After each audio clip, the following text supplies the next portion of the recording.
큰 걱정입니다.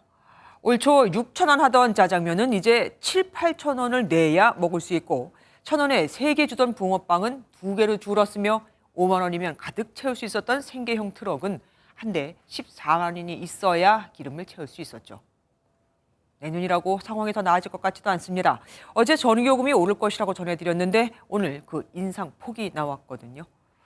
킬로와트 시당 13.1원, 가구당 월 4,000원 정도 더 늘어나 5만 원 정도씩 내게 될 거라는데 오일 쇼크 이후 가장 큰 폭의 인상입니다. 그런데 이게 다가 아닙니다. 지금 한전의 적자를 메우려면 킬로와트 시당 51원 이상을 받아야 한다고 하거든요. 거의 4배를 말입니다. 먼저 안병욱 기자가 보도합니다. 정부가 내년 1월 1일부터 적용되는 전기요금 조정안을 발표했습니다. 킬로와트 시당 13.1원이 인상되는데 지금보다 전기요금이 9.5% 높아져 2차 오일 쇼크 시기였던 1981년 이후 최대폭 인상입니다. 이에 따라 내년 1분기부터는 4인 가구 기준으로 월 4,022원이 올라 전기요금을 매달 평균 5만 원 정도를 내게 되는데 올해 1분기와 비교하면 1년 만에 9,500원 넘게 오른 셈입니다. 눈덩이처럼 불어난 한국전력 적자를 더는 방치할 수 없다는 게 요금 인상의 이유입니다. 근본적인 문제 해결을 위해서는 전기 가스 요금의 조정이 불가피한 상황입니다. 문제는 전기요금 인상이 이번 한 번으로 끝나지 않는다는 겁니다. 한국전력 적자가 올해 30조 원이 넘을 것으로 예상되는 가운데 산업부와 한전이 국회에 제출한 내년 전기요금 인상 적정액은 킬로와트 시당 51.6원입니다. 이번 인상이 1년치의 4분의 1 정도에 불과한 것으로 2분기에도 추가 인상이 예고되는 대목입니다. 이번 요금 인상을 해서 물가에 미치는 영향은 한 0.15%포인트 정도로 저희가 예상을 하고 있고요. 물가에 미치는 영향으로 내년 1분기 가스요금은 동결했지만 가스공사 적자도 만만치 않아 인상이 불가피할 것으로 보입니다. MBN 뉴스 안병욱입니다. 새해 전기요금 등 공공요금이 뛴다는 소리에 PC방, 목욕탕업 등 자영업자들의 시름도 깊습니다. 대기업들도 예외는 아닙니다. 단순 계산만 해봐도 삼성전자는 내년 전기요금만 2,400억 원을 더 내야 하거든요. 기업들은 당연히 이 비용을 소비재에 반영할 수밖에 없겠죠. 김종민 기자가 보도합니다. 새벽 시간까지 전자기기가 돌아가는 서울의 한 코인 노래방입니다. 올 초 월 50만 원 수준이던 전기요금이 지금은 80만 원에 육박하는데 내년에 요금이 또 오르면 장사를 계속할 수 있을지 고민입니다. 내년에 그렇게 올리면은 저희 100만 원이 넘을 것 같은데 금액을 저희도 올리면은 또 손님들이 오던 사람들도 계속 떨어져 나갈 것 같고 저희도 어떻게 해야 될지 지금 고민을 좀 많이 해봐야 될 것 같아요. 서울 용산에서 50년 넘게 운영돼 오던 한 목욕탕은 지난 4월 문을 닫았습니다. 가스와 수도, 전기 등 공공요금이 줄줄이 오르면서 서울 시내 대중목욕탕은 올해만 68곳이 폐업했습니다. 저번 올린 것보다 더 인상률이 높아요. 해야 되냐 말아야 되냐 고민에 지금 빠져 있는 그런 상황입니다. 지금 너무 힘들어가지고. 대용량 전력을 사용하는 대기업들도 요금 상승 여파를 피할 수 없습니다. 국내 전력 사용량 1위인 삼성전자의 경우 지난해 대비 내년 전기료 부담이 2,400억 원 정도, SK하이닉스는 1,200억 원가량 늘어날 전망입니다. 전기료 자체가 물가 상승을 높일 뿐만 아니라 대기업의 비용 구조를 악화시켜서 이로 인한 추가적인 물가 상승 요인으로도 작용할 것으로 생각됩니다. 고물가 영향으로 국내 근로자의 실질 소득이 줄어들면서 내수 경기 위축은 더욱 심해질 전망입니다. MBN 뉴스 김종민입니다. 중국발 코로나에 떤 게 엊그제 같은데 제2차 중국발 코로나가 오는 걸까요? 중국발 항공기에서 중국인의 절반 이상이 코로나19에 확진돼 있더라는 소식에 전 세계가 놀라 중국인들의 입국을 신중하게 검토하고 있죠. 우리 정부도 중국발 입국자에 대해 입국 전후 2차례 코로나19 검사를 받게 합니다. 단기 비자 발급도 당분간 중단하고 입국할 수 있는 공항도 인천공항으로 일원화해 중국 관광객의 입국을 사실상 봉쇄합니다. 전남주 기자가 보도합니다. 오늘 오후 인천국제공항.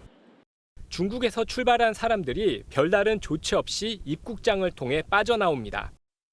중국에서 코로나19 확진자가 급증하고 중국 정부가 해외여행의 빗장을 풀기로 하면서 국내 확산을 우려한 정부가 방역 조치를 강화하기로 했습니다. 중국을 떠나 국내로 들어오는 모든 입국자는 탑승 전 48시간 이내에 PCR 또는 전문가용 신속 항원 검사를 받아야 합니다. 한국에 도착한 후에는 단기 체류자의 경우 입국 즉시, 장기 체류자는 입국 하루 이내에 PCR 검사를 의무화했습니다. 일단 비용은 단기 체류인 경우에는 본인 부담이고요. 양성이 나오면 인근에 있는 그 격리 시설로 저희가 안내를 할 그럴 예정입니다. 이번 조치는 내년 2월 말까지 한시적으로 적용되지만 상황이 악화할 때는 연장되거나 더 강화될 수 있다고 방역 당국은 설명했습니다. 중국발 입국 자체를 제한하는 조치도 마련됐습니다. 현재 코로나19 이전의 약 5%가량인 중국발 운항 항공편 증편을 제한하는 한편 여행 제한을 위해 중국 내 공관에서의 단기 비자 발급은 1월 말까지 중단합니다. 현재 4개 공항으로 도착하는 중국발 항공기도 인천공항에만 허용하기로 했습니다. MBN 뉴스 전남주입니다. 대체 중국의 코로나19 상황은 어떻다는 걸까요? 중국은 공식 집계를 중단했지만 하루 9,000명씩 코로나19로 사망한다는 관측이 나올 정도로 확진자가 폭증하고 있습니다. 해열제 생산도 4배로 늘렸지만 부족하다고 하고요. 미국과 이탈리아가 중국발 여행객의 코로나19 검사를 의무화한 데 이어 영국도 입국 규제를 검토하고 있습니다. 서영수 기자입니다. 중국 산둥성의 한 제약회사 공장. 진통 해열제를 생산하는 기계가 쉼없이 움직입니다. 중국 내 코로나19 확진자 급증으로 제대로 된 병원 치료조차 받기 어려워지자 해열제라도 찾으려는 수요가 폭증했습니다. 布洛芬和贝乙烯氨基酚两类解热镇痛药的产能产量大幅度提高，目前日产能已经达到了每天。 영국 보건 데이터 업체 에어피니티는 중국에서 매일 9,000명의 코로나19 사망자가 발생하고 있다고 추정했습니다. 다음 달에는 하루 신규 확진자 370만 명, 사망자 2만 5천 명으로 정점을 찍을 것이라고 전망했습니다. 중국 내 감염 상황이 심각해지자 미국과 일본을 시작으로 세계 각국이 중국발 여행객에 대한 입국 규제를 강화하는 분위기입니다. 유럽에서 가장 먼저 중국발 입국자에게 코로나19 검사를 의무화한 이탈리아는 유럽연합도 입국 규제에 동참해달라고 호소했습니다. Misura che però rischia di essere non completamente efficace se non è presa a livello europeo, perché noi sappiamo che possiamo farlo per i voli che arrivano direttamente dalla Cina. 영국도 입국 규제를 검토 중인 가운데 유럽연합도 상황이 심각해질 경우 조치를 취할 수 있다고 밝혔습니다. MBN 뉴스 서영수입니다.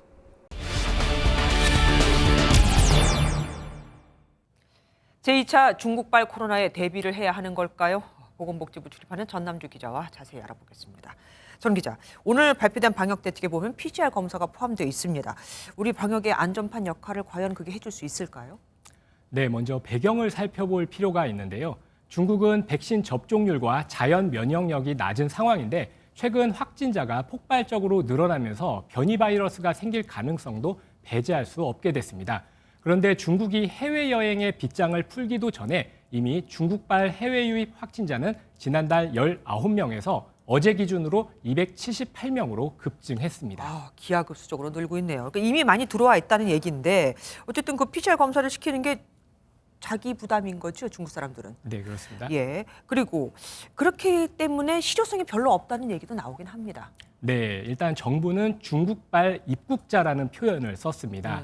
이번 조치에서 홍콩과 마카오에서 출발하는 사람들은 검사 대상이 아닙니다. 다시 말해서 확진자가 코로나 검사 증명서를 제출하지 않아도 국내로 손쉽게 들어올 수 있다는 얘기입니다. 예.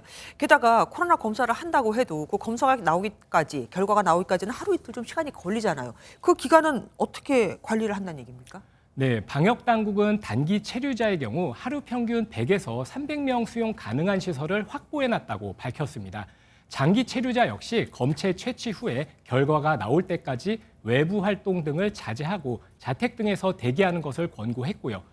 다만 격리자가 7일, 확진자가 7일 격리 의무를 다하지 않고 몰래 빠져나와도 막을 수 있는 방법이 없어서 사실상 양심에 기대하는 상황입니다.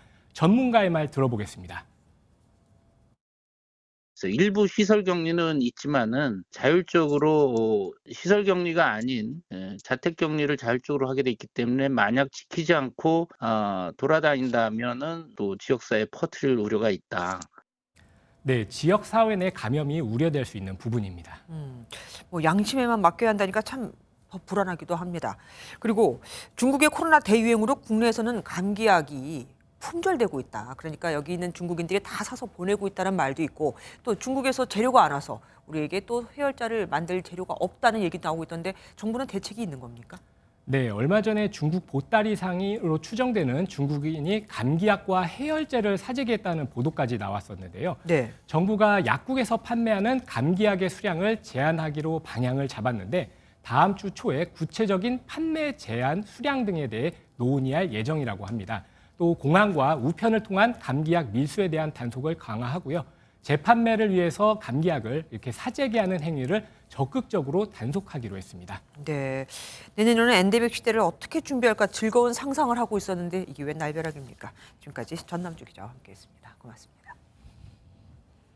5명이 숨지고 41명이 다친 제2경인고속도로 방음터널 화재는 폐기물 처리 집계차에서 시작된 불을 운전자가 끄지 못하면서 걷잡을 수 없이 확산됐습니다. 경찰은 집계차에서 왜 불이 났는지, 사망자 5명은 왜 불이 시작된 집계차 주행 방향과 반대 방향 차로에서 발생했는지 조사하고 있습니다. 윤기란 기자가 보도합니다. 불이 난 방음터널 길이는 총 830m입니다.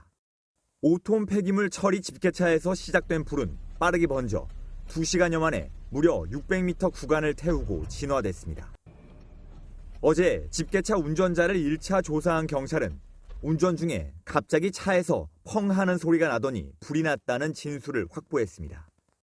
운전자는 차량을 3차로에 세우고 소화기로 불을 끄려 했지만 불길이 잡히지 않자 대피한 것으로 알려졌습니다. 현장 합동 감식을 벌인 경찰은 초기 화재 원인과 불이 빠르게 확산한 경위, 인명피해가 큰 이유를 조사하고 있습니다. 5명의 사망자는 처음 불이 난 집계차와 같은 차로가 아닌 안양 방향 반대 차로에서 발견됐습니다.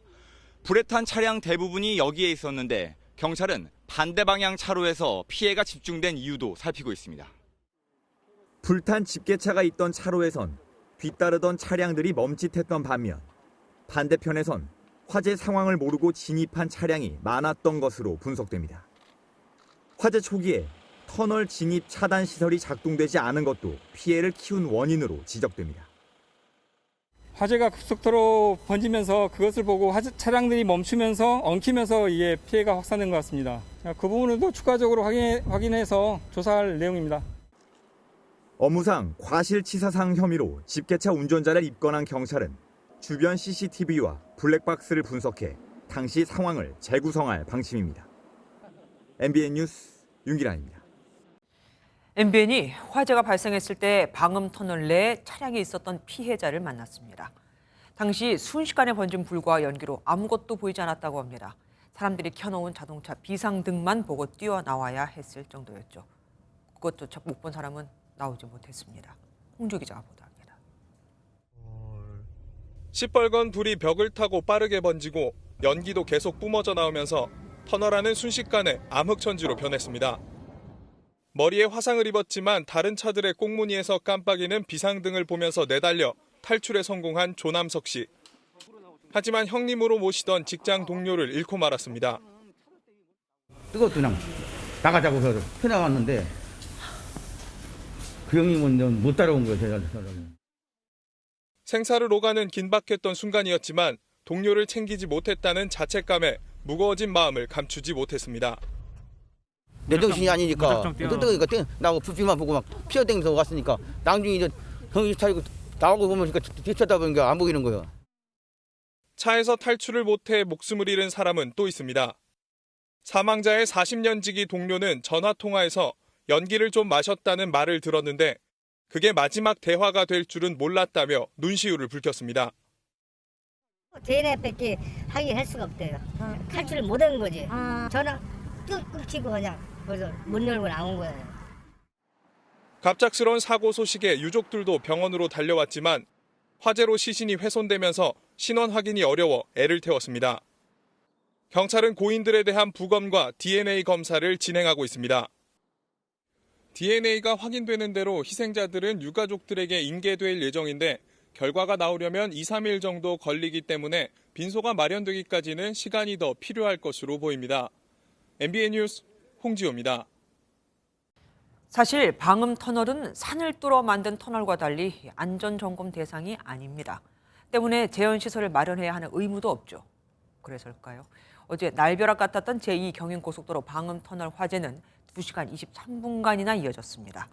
처음 시작된 불은 순식간에 방음벽과 지붕을 삼켰고 천장에서 떨어지는 불똥비에 터널 안에 갇혔던 차들은 앙상한 뼈대만 남았죠. 김세희 기자가 다녀왔습니다. 고속도로 갓길에 세워진 폐기물 집게차 위로 불꽃이 솟아오르고 터널 안은 회색 연기로 채워져 시야가 흐려집니다. 불은 순식간에 벽을 타고 올라갔고 방음터널 천장에서는 끊임없이 연기가 새어나옵니다. 얼마 지나지 않아 시뻘건 불길은 앞이 보이지 않을 정도로 터널을 가득 채웁니다. 이내 불은 터널 천장을 뚫고 뻗어져 나오고 천장에서 불똥이 떨어지며 불은 삽시간에 번져갑니다. 회색이었던 연기는 새카맣게 변해 하늘로 치솟습니다. 방음터널 바로 밑 도로에서나 멀리 떨어져서 봐도 화재가 얼마나 심각한지 그대로 보여줍니다. 화재가 발생한 지 1시간 29분 만인 오후 3시 18분, 큰 불이 잡혔습니다. 완전 진화까지는 2시간 23분이 걸렸습니다. 불이 꺼진 뒤 터널은 처참한 모습을 드러냈습니다. 불에 탄 600m의 터널은 철골뼈대만 남았고 고립됐던 45대의 차량들도 까맣게 그을려 형체를 알아보기 어렵습니다.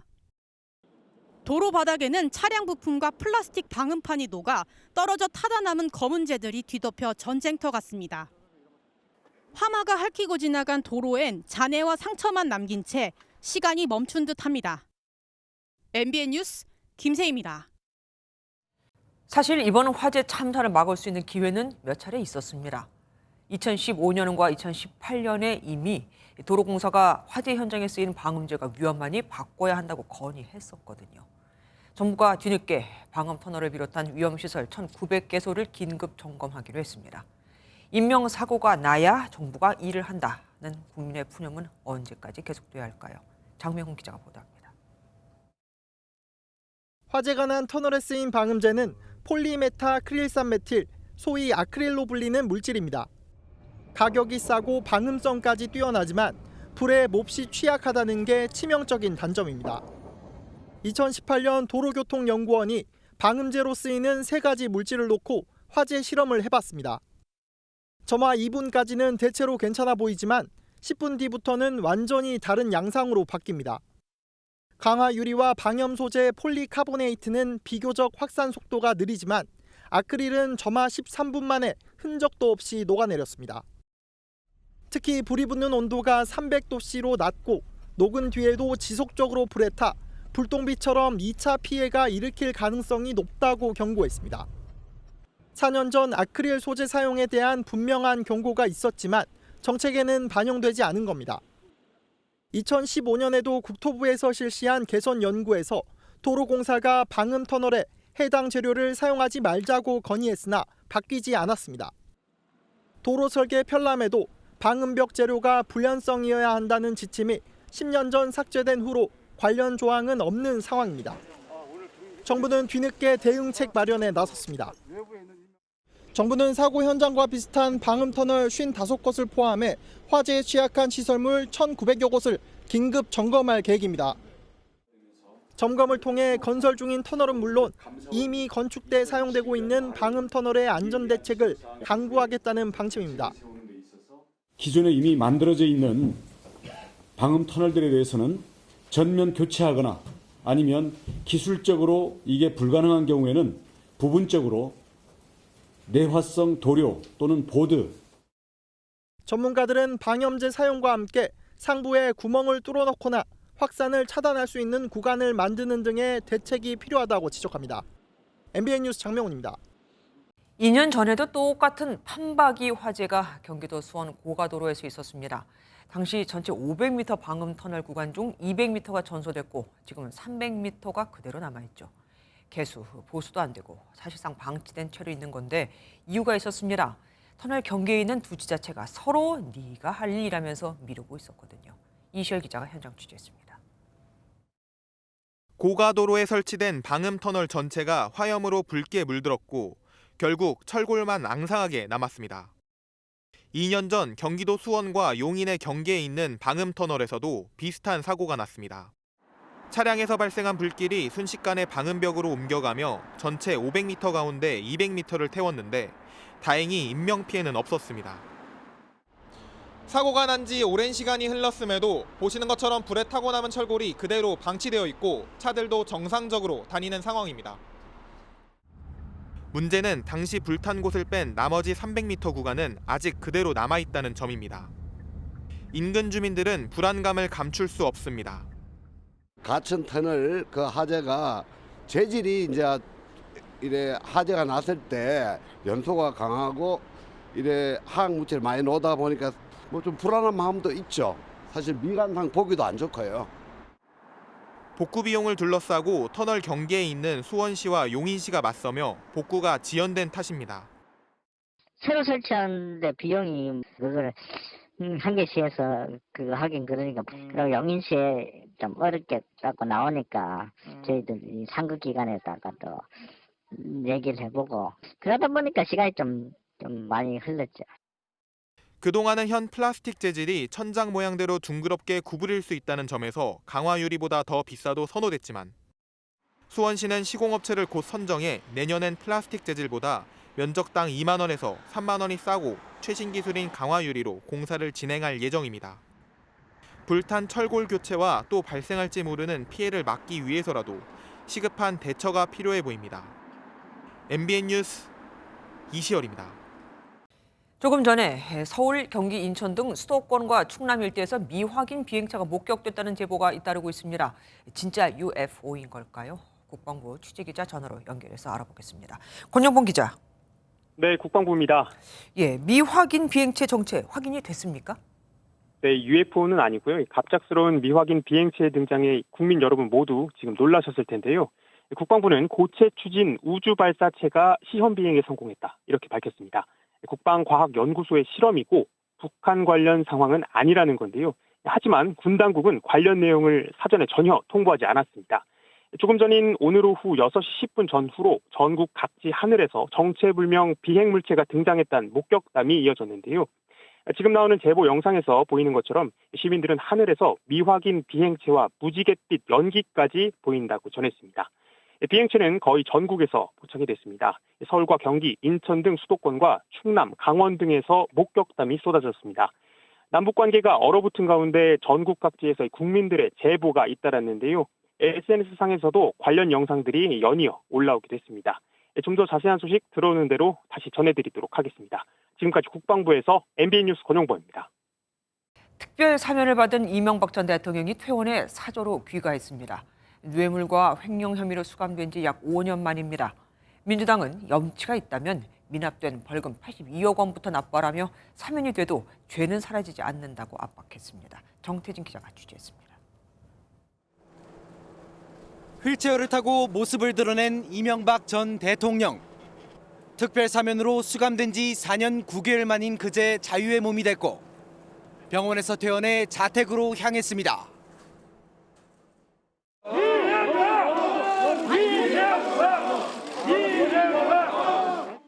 대기하던 지지자 수백 명의 환호 속 자택 앞에 도착한 이 전 대통령은 다리를 절뚝이면서도 지지자들과 일일이 악수하며 심경을 밝혔습니다. 국민 여러분들께 심려를 끼친 게 대해서 심심한 또 대단히 송구스럽게 생각을 합니다. 지난 5년 동안에 특히 젊은 층이 저를 성원해 주시고 사면에 대한 입장과 사과 여부에 대해선 말을 아꼈습니다. 저는 대한민국의 번영을 위하고 대한민국을 위해서 기도함으로써 역할을 하겠습니다.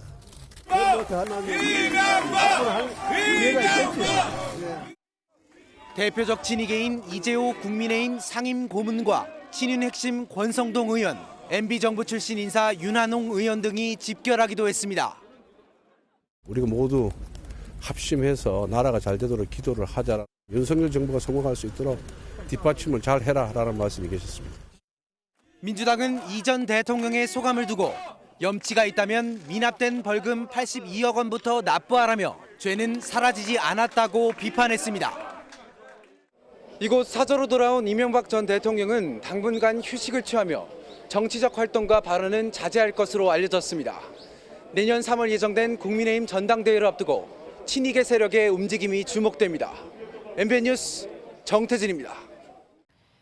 2022년 올해 마지막 금요일인 오늘 이태원 참사 추모제가 열렸습니다.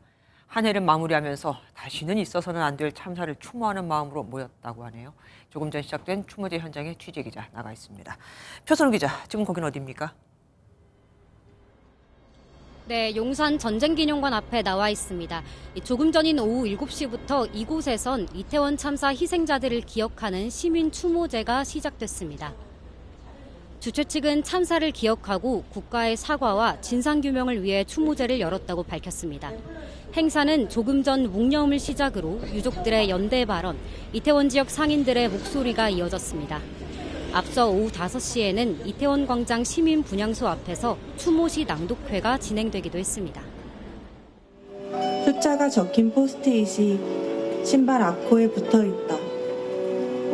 고작 몇 개의 숫자로 당신을 읽을 수 있을까? 시민 분향소 바로 앞에서 보수단체들이 집회를 이어가고 있다고 들었습니다. 유가족 협의회체가 오늘 접근 금지 신청도 했다고요.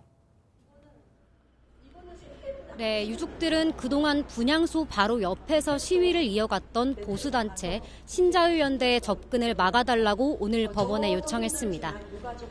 오늘도 분향소에서는 낭독회 중 보수단체와 작은 충돌이 있기도 했는데요. 유가족 협의회는 이런 방송과 구호 제창이 추모를 방해한다며 접근 금지와 방해물 제거를 요청했습니다. 한편 2달가량 수사를 이어간 특수본은 오늘 이인재 전 용산서장 등 경찰 관계자 4명을 송치했습니다. 보고서 삭제 혐의를 받는 박성민 전 서울청 정보부장 등 경찰 3명은 오늘 기소됐습니다. 지금까지 용산 전쟁기념관 앞에서 MBN 뉴스 표선우입니다. 도주 48일 만에 검거된 김봉현 전 스타모빌리티 회장은 경기도 화성의 한 아파트에 은신해 있었고 체포를 하려고 하자 강하게 저항했다고 하죠. MBN이 가보니 동탄 신도시의 아파트촌이었습니다. 많은 사람이 살고 있으니 숨기에 적합했겠지만 그래도 이웃 주민까지 전혀 눈치를 채지 못했다는 건 누군가의 도움을 받고 있었다는 말이 되겠죠. 민경현 기자가 취재했습니다. 경기도 화성의 한 아파트 단지. 올라가 보니 잠금 장치가 부서진 현관문이 있습니다. 어제 오후 김봉현 전 스타모빌리티 회장이 검거된 곳입니다. 검거 당시 김 전 회장은 수사관들에게 가만두지 않겠다며 욕설을 퍼붓고 베란다 창틀 너머로 탈출을 시도하기도 했습니다.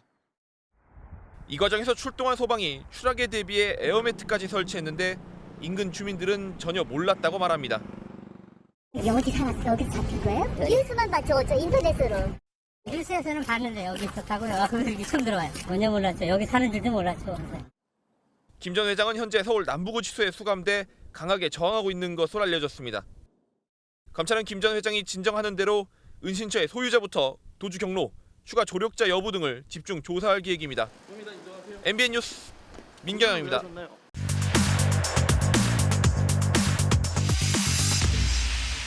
사건 사고와 사회 이슈에 대해 짚어보는 사회기자 M 정태웅. 한범수입니다. 첫 번째부터 보겠습니다. 땅 대신 417억. 이게 땅 대신 417억 돌려받았다 이런 뜻 같아요? 맞습니다. 서울 강남에 있는 유명한 사찰이죠. 아, 강남구 봉은사. 네, 가보셨나요? 저도 취재하면서 석가탄신일 때 한번 가봤습니다. 네, 봉은사가 국가로부터 땅 대신 돈을 받았다는 사연입니다. 봉은사 직접 가봤습니다. 네. 아, 저기 법당도 있고 뭐 사무실도 있고 하잖아요. 네. 저기서 어쨌든 뭐 사찰 위치가 도심 한가운데로 알고 있는데 더 있는 건가요? 저 땅 말고? 네.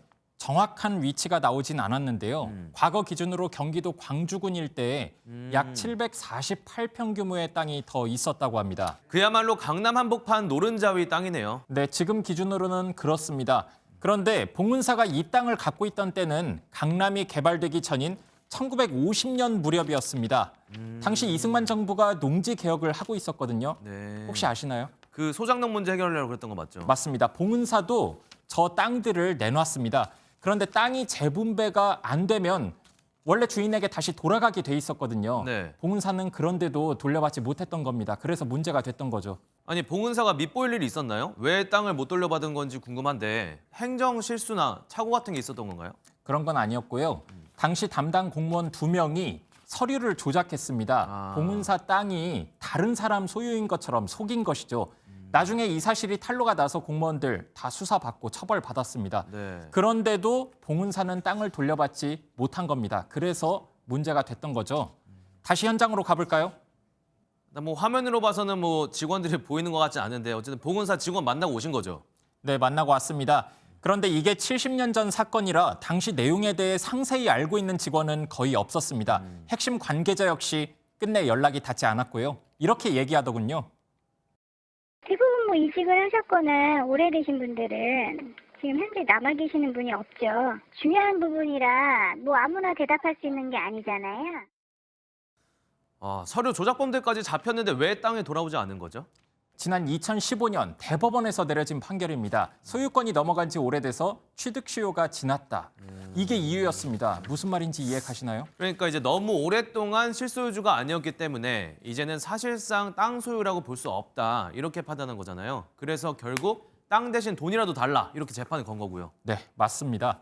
재판이 한 번 더 있었습니다. 네. 봉은사 측이 땅을 돌려받을 수 없게 되자 국가를 상대로 손해배상 소송을 했는데 공무원의 불법 행위가 인정돼서 배상을 결국은 받게 된 겁니다. 결국 봉은사 입장에서는 천만다행입니다. 그렇다고 봐야겠죠. 네. 다음 키워드 보실까요? 네. 정말 수입해도 되나요? 이 마약 수입은 아닐 것 같고 이 뭐 의미하는 거죠? 리얼돌 얘기입니다. 리얼돌이요? 예. 지금도 반대 목소리가 많아서 수입 안 하고 있지 않나요? 네, 저도 한번 수소문을 해봤는데 사실상 대놓고 체험방 형식으로 운영을 하는 곳은 찾기가 쉽지 않았습니다. 경기도 의정부의 한 상가 건물입니다. 작년까지만 해도 리얼돌 전문 판매 업체였는데요. 지금은 흔적조차 사라져 다른 용도로 사용 중입니다. 관련해 2019년 대법원이 리얼돌 수입 허용 판결을 내렸는데 사회적 합의 등을 이유로 이를 일부만 받아들이던 관세청이 결국 최근 전신형 리얼돌 수입까지 허용을 한 겁니다. 앞으로 논쟁이 더 뜨거워지겠어요? 지금도 논쟁인데 앞으로는 더 힘들어지겠습니다. 네, 그렇죠. 아무래도 이게 국내 수입 허용이 전면 허용된 건 좀 처음이다 보니까 여성단체 등을 중심으로 반발이 심합니다. 리얼돌이 성범죄를 조장할 수 있다는 취지인 거죠. 그냥 사적인 영역이 아니라 상당히 사회 전반에 영향을 끼칠 수 있는 문제임에도 불구하고 홍보 영상이나 문장들 있죠? 들이 상당히 문제적인 지점들이 많거든요. 강간을 연상시키거나 노예로 해달라든거나. 여기에 얼마 전 국회에서도 리얼돌은 단순한 성기구가 아니라며 반대 목소리를 내기도 했습니다. 리얼돌은 여성 인간의 신체를 성기구화한 것입니다. 관세청은 인간의 존엄성을 훼손하는 리얼돌의 수입 허용 개정을 즉각 철회하십시오. 네, 진보정당에서는 뭐 반대하는 성명도 내고 목소리도 내고 있는데 찬성하는 사람들도 있을 것 같거든요. 업계도 그렇고. 네, 물론입니다. 이 판매 업체 측은 이제야 허용이 된 것에 오히려 억울함을 호소하면서 문제가 전혀 없다는 입장인데요. 한번 들어보실게요. 예. 게임을 하는 사람들이 범죄를 저지른다라는 이런 논리로 그 개인의 그 이제 권리를 제한하다 보면은 국민의 자유를 얼마나 이제 그 보장해 줄 수 있는지 그런 답답한 생각이 있고요. 범죄로 연결된다는 거지 인과관계도 제대로 된 증명이 없는데 이렇다 보니 각종 인터넷 커뮤니티 등에서도 저마다의 찬반 댓글들이 보시는 것처럼 쏟아지고 있습니다. 양측 입장 모두 이해는 가는데 누가 맞다 하기가 참 쉽지가 않네요. 네, 아동 성범죄를 막기 위해 미성년자의 형상을 한 리얼돌은 제재하고 있지만 해당 기준이 딱히 없다 보니 이 또한 모호하고요. 수입 여부를 떠나서 이미 국내에서도 리얼돌 제조는 이루어지고 있습니다. 하루빨리 명확한 세부 규정 마련이 필요할 것 같습니다. 네, 지금까지 사회기자 M이었습니다.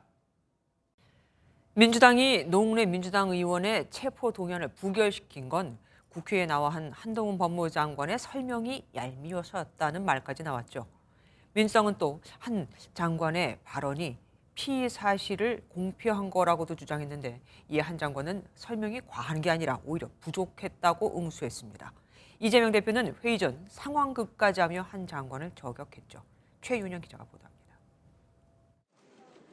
국회 본회의에서 노웅래 민주당 의원의 체포 동의안 이유를 설명하면서 한동훈 법무부 장관은 돈이 오간 현장을 묘사했습니다. 돈 봉투 부스럭거리는 소리까지도 그대로 녹음되어 있습니다. 부정한 돈을 주고받는 현장이 이렇게까지 생생하게 녹음되어 있는 사건은 저도 본 적이 없습니다. 한 장관 설명 직후 민주당이 피의 사실 공표라며 비판하자 한 장관은 비판 수위를 더 높였습니다. 민주당이 압도적으로 부결시킨 걸 보면 저는 제 설명에 과했던 게 아니라 오히려 부족했던 것이 아닐까 생각합니다. 그러자 이재명 대표는 최고위 회의에서 직접 돈 봉투를 언급하며 한 장관을 저격했습니다. 뭐저 이상한 소리가 자꾸 들리는데 이 김남국 의원 돈 봉투 받는 소리 같은 참 어처구니 없는 일입니다. 회의에선 한 장관이 표를 결집하게 만들었다며 한 장관을 겨냥한 발언이 연이어 나왔습니다. 검찰이 철저한 수사를 통해 사법적 처리를 한다고 밝힌 가운데 한 진보 성향 단체는 한 장관을 피의 사실 공표 혐의로 공수처에 고발했습니다. MBN 뉴스 최윤영입니다.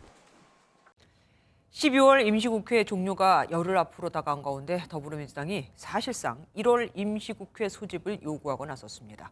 할 일이 많다는 건데 국민의힘은 전례 없는 민주당의 요청은 회기 중 적용되는 국회의원 불체포 특권을 이용해 이재명 대표를 지키려는 것이라며 강하게 비판했지만 사실 다수당인 만큼 민주당만으로도 임시국회는 열 수 있습니다.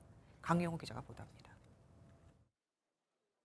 다음 달 8일 12월 임시국회 회기 종료를 앞두고 더불어민주당이 1월 임시국회 소집의 필요성을 강조했습니다. 이태원 참사 국정조사의 기간 연장, 북한 무인기 도발과 관련한 본회의 현안 질의 등 할 일이 많다는 주장입니다. 민생이 더없이 어려운 이때에 어떻게 이렇게까지 국민 생각을 눈꼽만큼도 안 하는지 참으로 개탄스럽습니다. 국민의힘은 1월 임시회를 곧바로 소집하는 건 검찰 조사를 앞둔 이 대표의 불체포 특권을 염두에 둔 것이라며 반대하고 있습니다. 필요하다면 설 연휴 이후 개최하자고 역으로 제안했습니다. 1월 9일에 이어서 바로 임시국회를 하겠다는 것은 그야말로 자당 소속 의원들의 방탄을 위한 방탄국회가 될 수밖에 없다는 점을 분명히 말씀드립니다.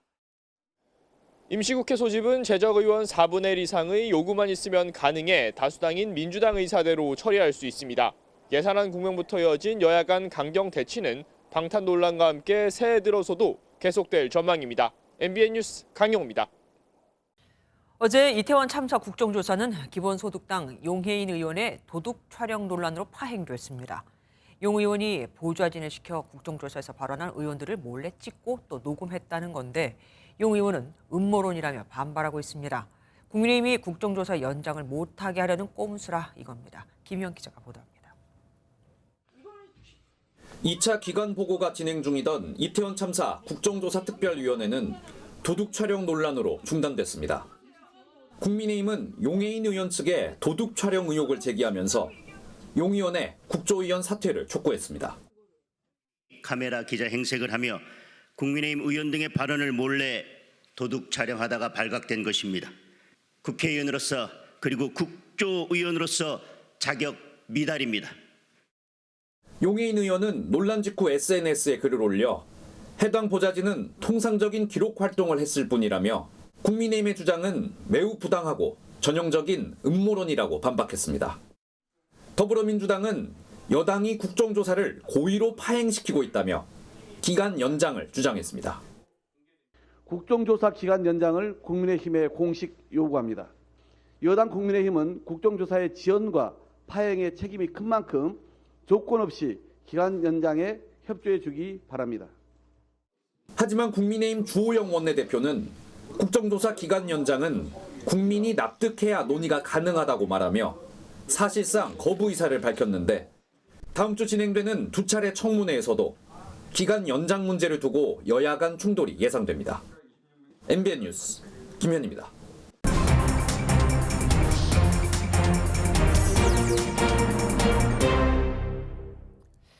정치권 이야기 살펴보는 정치톡톡 시간입니다. 김태린 기자와 함께합니다.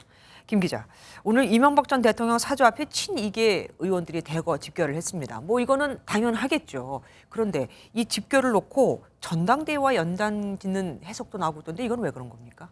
네, 친이계 정치인들 중에 권성동 의원의 모습이 다른 참석자들과는 조금 달랐습니다.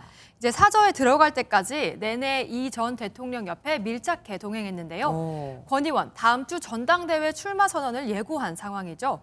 친이계의 지지를 노린 게 아니냐는 분석이 나오는데 권 의원은 친이, 친박이라는 개념은 이미 사라진 개념이다. 어떤 정치적 의미를 부여할 필요가 없다고 했습니다. 그런데 장제원 의원도 친이계로 불렸었잖아요. 안 보이지 않았습니까? 그렇습니다. 오늘 별도의 일정이 있었던 걸로 알려졌는데요. 장 의원은 당권에 도전한 김기현 의원과 이른바 김장연대를 맺었죠. 권 의원, 오늘은 장 의원이 없는 이 자리에서 견제구를 날렸습니다. 국민과 당원과의 연대, 그리고 지금 윤석열 대통령과의 연대가 중요하다고 생각합니다. 친이계 출신으로 친윤계의 투톱으로 불리는 두 사람의 불편한 관계가 드러난 것이 아니냐는 해석이 나옵니다. 이 전 대통령이 윤석열 대통령하고 통화도 했다면서요. 주변 인사들의 전언에 따르면요. 전화는 논현동 자택으로 귀가한 이후에 이뤄졌다고 하는데요. 이 통화에서 윤 대통령이 빨리 건강을 회복하시길 바란다라는 말을 건넸고 이에 이 전 대통령은 감사하다고 인사했다고 합니다. 또 윤 대통령은 전직 대통령으로서 국가와 국민을 위해서 역할을 해주시라고 언급을 했고 이 전 대통령은 윤석열 정부가 성공하도록 열심히 기도하겠다고 화답했다고 하네요. 그리고 신년을 앞두고 지금 연하장이 많이 돌고 있지 않습니까? 그런데 윤 대통령이 보낸 연하장, 이게 표절 논란이 일고 있습니다. 네, 일단 화면으로 준비했습니다. 네. 윤 대통령이 보낸 연하장인데요. 왼쪽에 사파를 넣고 오른쪽에 메시지를 담았습니다. 문제가 된 건 이 사파인데요. 한 사이트에 올라온 외국 디자인을 도용했다는 지적이 나오는 건데 비교를 해보겠습니다. 한눈에 보면 그림체가 일단 좀 비슷한 느낌이 그러네요. 있고요. 그림 사이에 한옥, 김치, 태권도 등의 글자가 같습니다. 민주당은 그냥 넘어가지 않았습니다. 직접 들어보시겠습니다. 멤버 유지 논문 표절과 흡사한 연하장 표절 논란입니다. 가짜 정권, 표절 정권, 베끼기 정권의 민낯을 봅니다. 대통령 연하장까지 이렇게 베꼈다면 국민들은 팔려서 어떡합니까? 그러면은 대통령실 입장도 혹시 나왔습니까? 네, 전혀 사실이 아니라고 일축했습니다. 대통령실은 라이선스 계약을 통해 구현한 것으로 안다며 연하장 제작을 의뢰받은 업체가 해당 작가 쪽과 계약을 맺어서 제작했다고 밝혔습니다. 예, 여기까지 듣겠습니다. 정치부 김태림 기자와 함께했습니다. 미국에서 일부 한국산 전기차도 보조금 혜택을 받을 수 있게 됐습니다. 리스용 전기차 등 상업용으로 판매할 경우인데 가장 큰 문제인 북미 최종 조립 규정은 그대로입니다. 참, 우리도 국내 직영 서비스 센터가 없는 업체가 생산한 전기 자동차는 보조금을 깎는 걸 고민하고 있다고 합니다. 워싱턴에서 최중락 특파원이 전해왔습니다. 미 재무부가 질의응답식으로 공개한 인플레 감축법 추가 지침 내용입니다. 새 공제를 받을 수 있는 상업용 전기차의 정의를 납세자가 재판매가 아닌 직접 사용 또는 리스를 위해 구매한 차량으로 확대했습니다. 이는 상업용 전기차의 범위에 리스 회사가 사업용으로 구매한 전기차도 포함한 것으로 그동안 우리 정부가 요청해온 내용입니다. 따라서 현대차도 한국에서 수출한 전기차를 리스 등 상업용으로 판매할 때 미국 정부의 보조금 혜택을 누리게 됐습니다. 하지만 가장 큰 문제인 북미 최종 조립 규정이 그대로여서 난관은 여전히 남아 있습니다. 재무부는 지침에서 북미를 미국과 캐나다, 멕시코의 영토로 설명했지만 배터리와 핵심 광물 요건 등 최종 조립 세부 규정은 내년 3월로 연기했습니다. 인플레 감축법 제정에 앞장선 조맨친 상원의원이 재무부의 상업용 전기차 세액 공제를 법의 취지에 어긋난다고 비판한 것도 부담으로 작용할 전망입니다. The Inflation Reduction Act, the IRA. Those two pieces of legislation are mammoth and unbelievably unprecedented in our country. And what the IRA did was this, simply, guarantees energy security. For 10 years, we're going to be able. 한국산 전기차에 대한 일부 보조금 혜택이 제기됐지만 차별을 해소하기 위해서는 인플레 감축법 세부 규정이 나오기 전까지 긴장을 늦춰서는 안 된다는 지적도 제기됩니다. 워싱턴에서 MBN 뉴스 최중락입니다.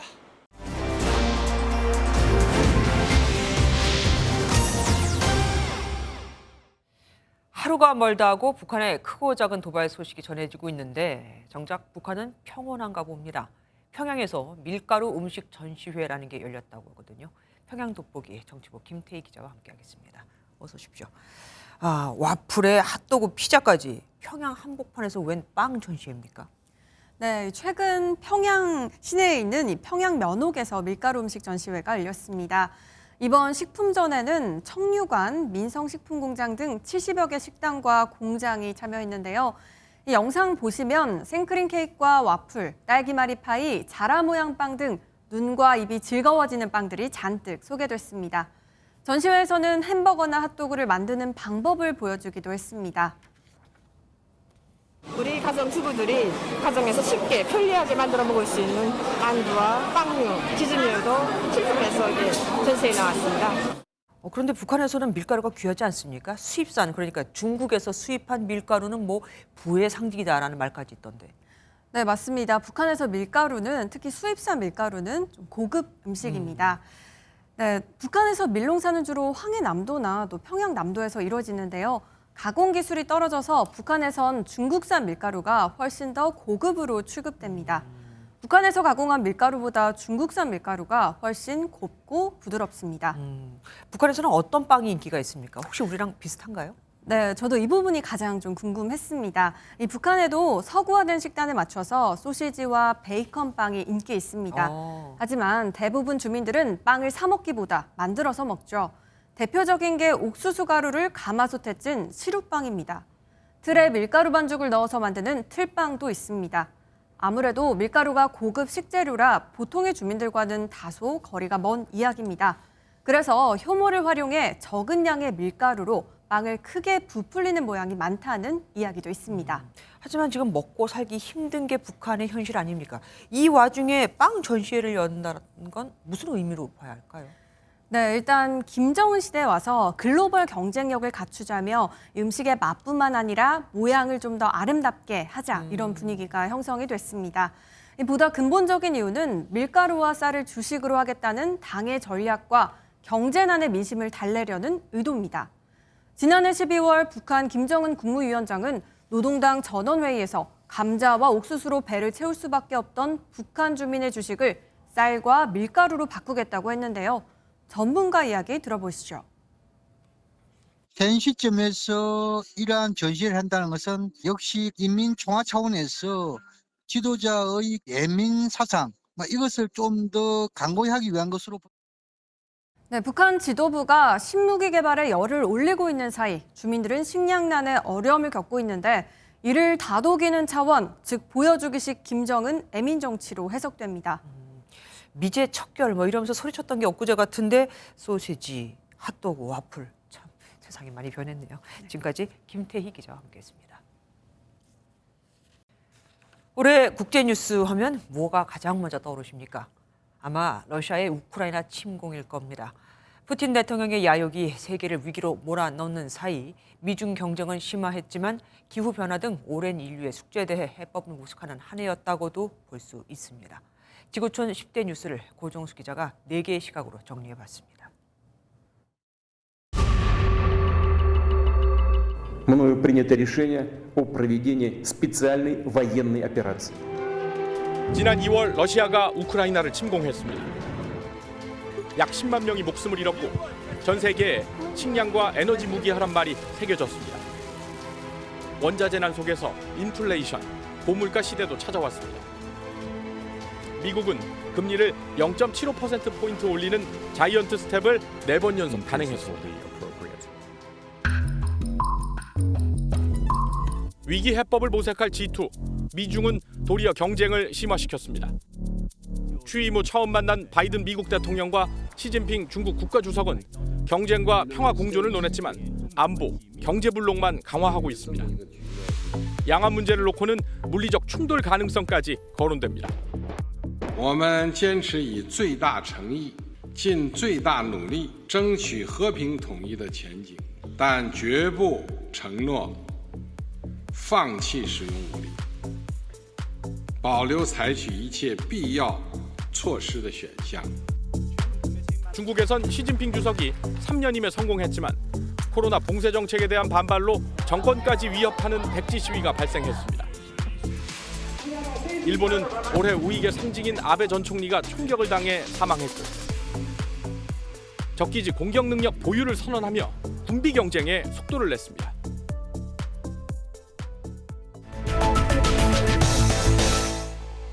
지구의 오랜 숙제, 기후변화 문제는 기로에 섰습니다. has taken an important step towards justice. I welcome the decision to establish a loss and damage fund and to operationalize it in the coming period. 구체적인 기금 설립 계획이나 석유, 천연가스 감축 일정은 부재한 반쪽 성과입니다. 3, 2, 1, boosters ignition. 반세기 만에 달 탐사 프로젝트 첫 임무 수행과 소행성 충돌 지구 방어 실험 성공은 인류를 우주로 더 나아가게 했습니다.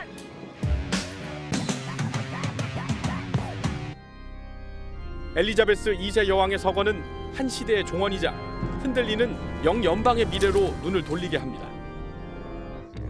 중남미에선 2000년 이후 좌파 정권이 득세하는 핑크타이드가 부활했고 반인권 체제에 저항하는 이란의 히잡 시위는 정부 탄압에도 넉 달째 확산하고 있습니다. MBN 뉴스 오정수입니다.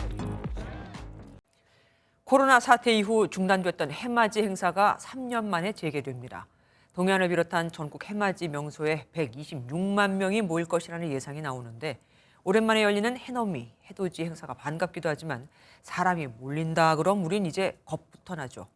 열차 매진, 숙박업소 만실 사태에 지자체들은 안전대책을 마련하느라 바쁩니다. 장진철 기자입니다. 새해 처음 떠오르는 해를 가장 먼저 만나는 해맞이 행사가 3년 만에 다시 열립니다. 강원도 강릉 경포에 30만 명을 비롯해 전국 해넘이 해맞이 명소에 126만 명이 모일 것으로 경찰은 예상하고 있습니다. 동해안으로 가는 열차표는 대부분 매진됐고 숙박업소도 빈방을 찾아볼 수 없습니다. 상황이 이렇자 지자체들은 안전대책을 마련하며 촉각을 곤두세우고 있습니다. 안전요원을 대거 배치할 계획이고 해수욕장 면적보다 많은 인원이 몰릴 경우에는 지하철 무정차 실시를 하는 등 안전관리에 만전을 기할 계획입니다. 경찰은 키다리 경찰관과 헬기까지 동원해 밀집 상황을 점검할 계획입니다. 해맞이 특수에 발맞춰 개막한 겨울축제도 인기입니다. 꽁꽁 얼은 넓은 강이 축제장이 됐습니다.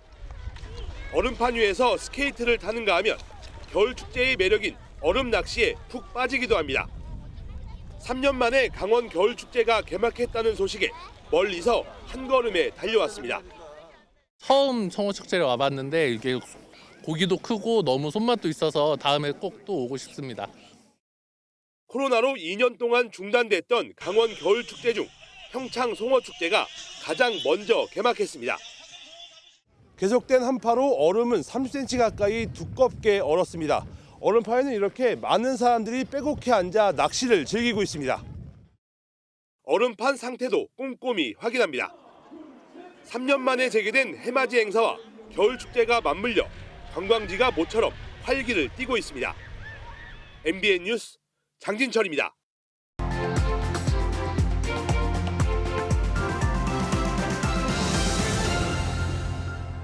수학적으로 우연은 불가능해. 근데 그와 나의 운명은 똑같대. 출세 가도를 달리던 법원 부장 판사가 아내 피살을 계기로 묘하게도 자신이 과거 어느 인물과 똑같은 삶을 살고 있다는 사실을 깨닫고 곧 자신에게 닥칠 끔찍한 운명을 바꾸려 한다는 영화입니다.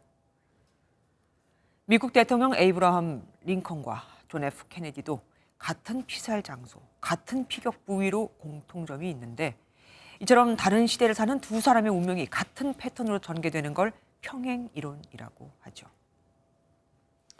부처가 적발하지 못한 문제 사업들이 언론이나 국감을 통해 밝혀지는 등 민간단체 보조금 관리에 문제가 있다고 판단됩니다. 대통령실이 공개한 보조금 부정수급 사례를 보면 국민 혈세로 이렇게 해도 되나 싶죠. 대북지원단체는 2019년 이미 끝난 사업에 남북협력기금 1억 원을 신청해 받았습니다. 감사원이 반환하라고 했지만 서울시와 행정안전부는 또 1,600만 원과 2천만 원을 더 지급했죠. 여성가족부의 지원금을 받은 촛불 중고생 시민연대 소속 동아리들은 정치활동 불가 방침을 무시하고 반정부 집회를 주도. 세월호 피해자 지원을 위한 재단은 여러 부적절한 사용이 드러나 1,400만 원을 환수당했습니다. 그런데 이번 정부 발표에 데자뷰, 기시감이 드는 건 왜일까요? 문재인 정부도 우파 시민단체에 대한 정부 보조금 지원 내역을 이잡듯이 뒤졌었거든요. 물론 정부 지원금을 허투루 썼다면 벌을 받아야 하겠지만 정권이 바뀔 때마다 반대파에 이런 일이 생기면 자칫 시민단체 길들이기라는 오해를 받을 수 있습니다.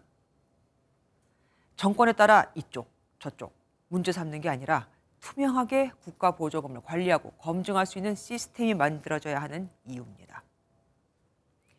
기독교 윤리관엔 남에게 대접받고자 하는 자, 남을 대접하라는 골든 룰과 내가 받기 싫은 대접을 남에게 하지 말라는 실버 룰이 있죠. 역사는 돌고 돕니다. 내가 한 일 반드시 나에게도 돌아옵니다. 김주아의 그런데 오늘은 정부 보조금 논쟁 쳇바퀴 돌듯이었습니다. 찬바람이 조금씩 누그러들고 있습니다. 그래도 내일 아침까지는 서울이 영하 5도로 꽤 춥겠지만 낮부터는 기온이 조금씩 오르면서 이맘때 수준 추위만 보이겠습니다. 밤 사이에는 또 눈이 내리겠습니다. 중부와 경북, 전북 지역을 중심으로 내릴 텐데요. 양은 1cm 미만이 되겠습니다. 내일 눈이 그치고 난 뒤 대부분 지역에서 낮은 구름 사이로 해넘이를 볼 수 있겠습니다. 서울 기준으로는 오후 5시 23분경이 되겠고요. 또 개묘년 첫 해는 독도에서 가장 먼저 떠올라서요. 서울 기준으로는 오전 7시 47분쯤이 되겠습니다. 단 먼지는 계속 주의해 주셔야겠습니다. 내일 수도권을 포함한 서쪽으로는 종일 초미세먼지 농도 나쁨 수준 예상되고요. 강원 영서와 충북, 대구 경북 지역과 전남 지역은 밤 한때 먼지 농도가 짙어지겠습니다. 내일 지역별 기온 보시면 서울이 영하 5도, 춘천 영하 11도까지 떨어지겠고요. 남부지방은 광주와 창원이 영하 3도, 부산은 8도까지 오르겠습니다. 새해 첫 출근길에는 영하 9도까지 떨어지면서 다시 강추위가 찾아오겠습니다. 내주셨습니다. 안녕하세요. 김주하입니다. 공정하고 신속한 MBN 뉴스, 유튜브를 통해서도 만나보실 수 있습니다. 특히 더 많은 뉴스와 라이브를 보고 싶으시다면 오른쪽을 눌러서 구독하시면 됩니다. 어렵지 않죠? 빠르고 정확한 뉴스로 계속 찾아뵙겠습니다. MBN 뉴스를 시청해 주신 여러분 고맙습니다.